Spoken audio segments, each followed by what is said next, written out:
New Zealand. Alongside being the current reigning champion of places that people forget to put on maps, it's also an independent country. This independence did not occur through one single event like that of the United States, but through a century-long process of reform. And across this century, many were fairly sure that New Zealand would become a part of the new Commonwealth of Australia, in the same way that Quebec was obviously going to be a part of Canada, or how Bombay was obviously going to be a part of India. Yet, as you'll know, this never happened. But why? Why isn't New Zealand a part of Australia? To begin, we have to go back to those ancient days of free Australia, sometimes called the mid-19th century. At this point, Australia wasn't one colony, but instead 6, and they were, as far as the British were concerned, a part of an 8-colony collective, the other 2 being Fiji and, of course, New Zealand. All of these colonies had different economies, different foreign interests, and different cultures, which is why, at first, many were opposed to federalisation. Things changed when Germany started eyeing up the region, which made those in the 8 colonies pretty nervous. And when the colony of New South Wales changed its mind about federalisation, the other colonies now feared being left out, and thus it was time to build an Australia. For New Zealand, this being cut off was less of a problem. Whilst New South Wales, Tasmania, Victoria, Queensland, South Australia and the other one may have traded primarily with each other, New Zealand traded mostly with Britain.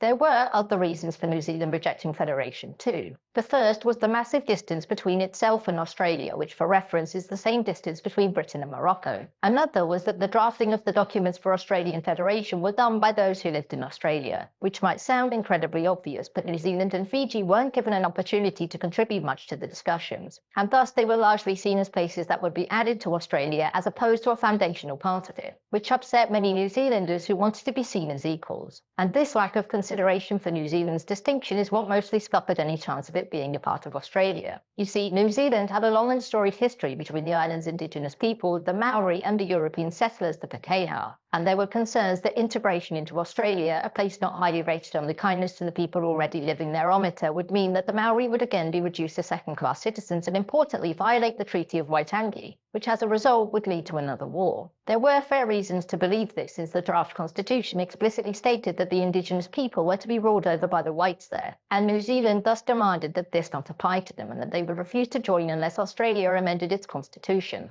which it agreed to. So why wasn't this enough? Well, it was mostly a concern by New Zealanders about the number of Chinese and Asian workers in Australia, and particularly the potential that those workers would head to New Zealand, which the leaders there really didn't want. And when Australia federated in 1901, it was these combined reasons that saw New Zealand sit it out. Although there is still a clause in the Australian constitution that allows New Zealand to join whenever it wants. So the door is